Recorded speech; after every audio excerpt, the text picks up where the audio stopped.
un chrétien qui prie beaucoup la nuit et un chrétien qui prie beaucoup le jour, ils n'ont pas le même degré de puissance ou d'onction. Ils n'ont pas le même résultat. Celui ou celle qui prie la nuit a plus le niveau élevé de la spiritualité que l'autre. Oui. Parce que la nuit, c'est lorsque l'homme est faible. Et tout ce qu'on fait la nuit, ça paraît un sacrifice. Or, Dieu aime le sacrifice. Oui. Dieu travaille dans le sacrifice.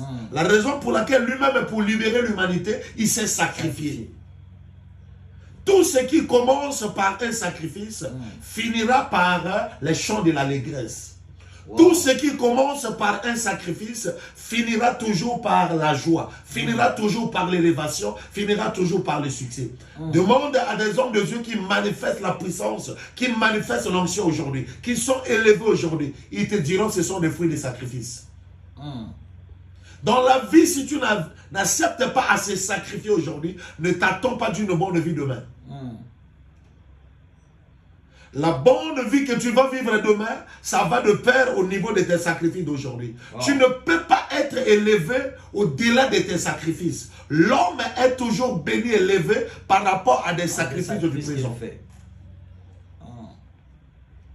Ceux-là qui assument des postes élevés aujourd'hui, parce qu'ils se sont sacrifiés depuis leur enfance dans les études. Les gens qui ne veulent pas étudier, ils ne peuvent pas assumer des postes élevés parce qu'ils ne sont pas capables.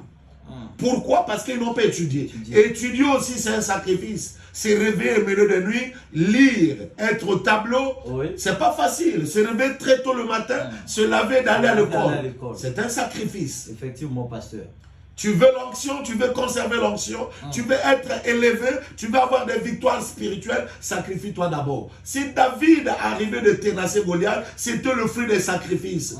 D'où David se sacrifiait. Il était dans la forêt lorsque ses frères étaient dans une bonne vie auprès de leur père. C'est lui qui paîtrait les brebis. Et la Bible dit il avait tué le lion, il avait tué l'ours. C'est ce sacrifice-là qu'il a donné la foi. Il n'a pas pu avoir peur de Goliath parce qu'il sait que l'homme n'est pas plus que les animaux.